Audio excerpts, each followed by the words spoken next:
So far, we've done two types of vector operations. We've done vector addition and also in the process subtraction.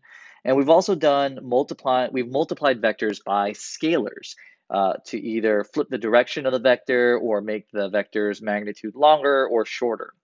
Now we're going to study something called a dot product, which is when we multiply one vector by another vector. And this concept is a little bit tougher to grasp sometimes just because it doesn't have a direct graphical representation. Like when we do vector addition, we can directly see the resultant vector. Whereas with dot products, when we multiply one vector by another vector, we actually get a scalar. We don't get a new resultant vector. It produces a scalar. And what we actually are going to use this scalar for is when we actually want to find the angle between two vectors. And we'll do that in a little bit, but I just want to make sure that we understand that a dot product results in a scalar. The way we actually find a dot product is that we go ahead and we multiply together the horizontal components. So we're going to multiply u1 and v1 here in this case. And then we're going to multiply the vertical components, or u2 and v2. And we are then going to add up those products. So you multiply the horizontal, multiply the vertical components, and then add up those two products. And that is what we call the dot product. Your textbook provides a couple of different properties for the dot product, and I don't want to go through too many of them right now in depth because I think they're mostly intuitive if you follow the order of operations. One that I do want to highlight, or a few that I want to highlight for you, if we look at the third property here, just making sure that we understand that this is similar to like the distributive property. When you add up vector v and vector w, you get a resultant vector.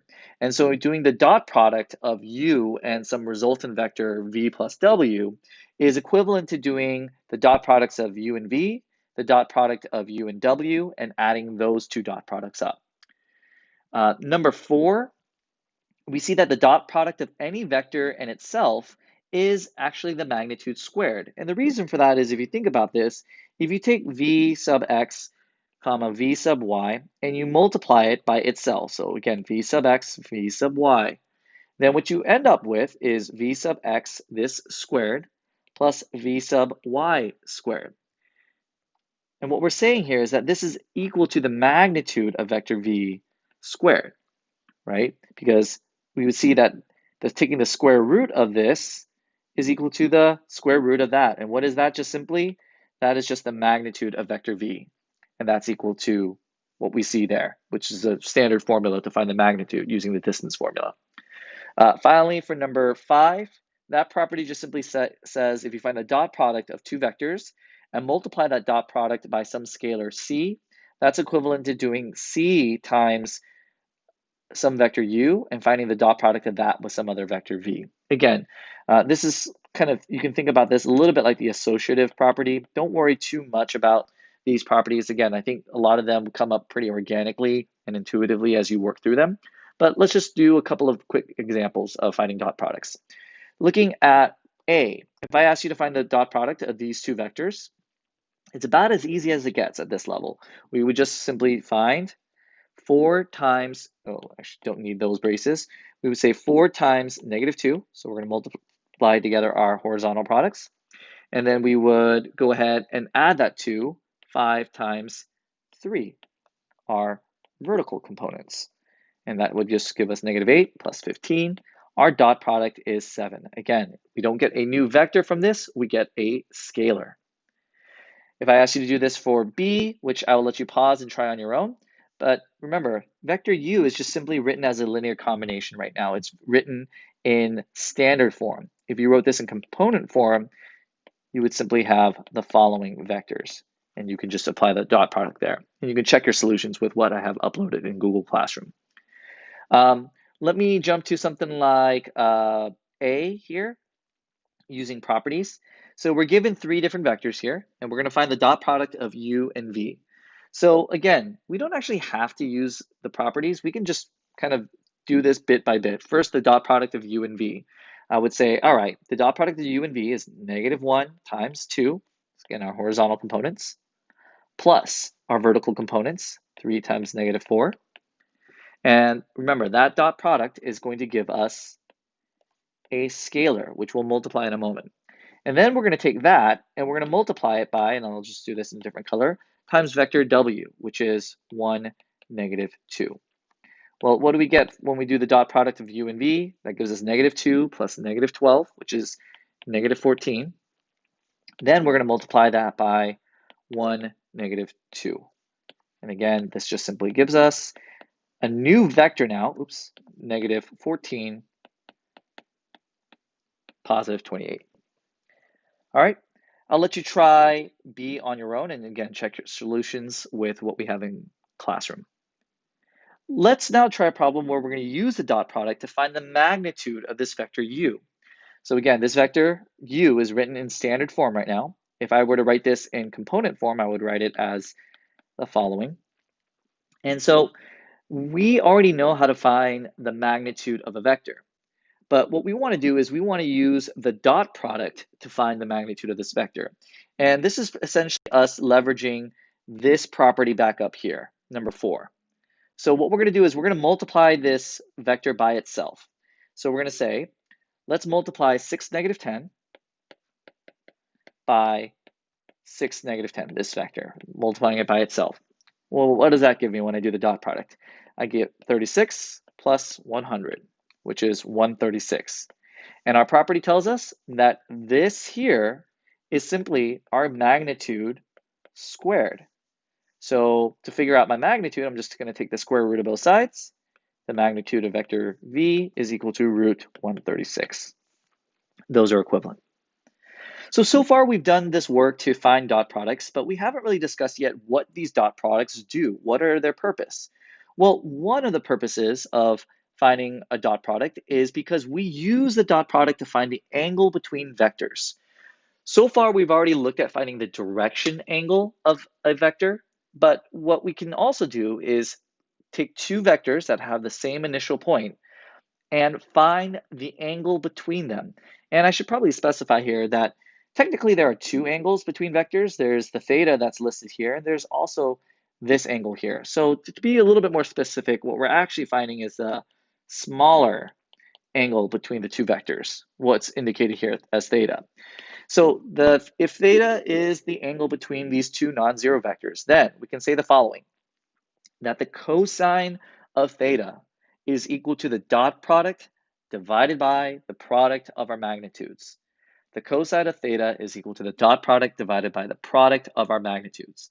Another way to write this is also to say that the dot product is equal to cosine of theta times the product of our magnitudes. And that's just simply multiplying both sides by the denominator. So let's jump into an example of this. So for number 1 here, we're going to find the angle between these two vectors. So we say cosine of theta is equal to the dot product of u and v divided by the product of their magnitudes. The product of u, magnitude of u, and the magnitude of v. Well, let's find our dot product. The dot product is going to be 2 times 3, so 2 times 3 are horizontal components, plus -4 times +6.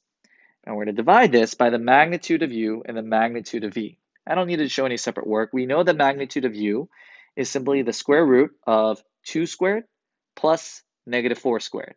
So 2 squared plus -4 squared. And we're going to multiply this by the magnitude of vector v, 3 squared plus 6 squared. So clean this up just a little bit. 6 minus 24, that's going to give us -18. And then this is going to be root 20 or radical 20 times radical 45, which should be root 900. So we say that the cosine of theta is equal to this. So using inverse trig functions, we can say, all right, then that means theta is equal to the arc cosine of 18 over root 900, which is, I should say approximately, because it's an approximation, approximately 126.87 degrees. Okay. So try number 2 on your own. Pause the video and try number 2 and see if you're comfortable with the process of finding the angle between two vectors. Now, I want to close this video by actually going over one of the applications for the angles between vectors, or understanding the angles between vectors. And that's discussing something called orthogonal vectors. Orthogonal simply means that vectors are perpendicular to one another. So we would say that u and v, our two vectors u and v, are orthogonal to one another if the angle between them is 90 degrees. Another way of saying this is if their dot product is equal to 0. Now, pause and think about why that is the case. Why does this mean the same thing as saying that u and v are orthogonal if the angle between them is 90 degrees? Well, the answer, if you've had a chance to kind of stew on that, is that if the angle between the two vectors u and v is 90 degrees, we would say that the cosine of 90 degrees is equal to u dot v over the magnitude of u times the magnitude of v. Well, what is the cosine of 90 degrees? It's 0. So what we're saying here is even if we multiply both sides by 0, if the angle between two vectors is 90 degrees, or that their two vectors are perpendicular to one another, that means their dot product has to be equal to 0.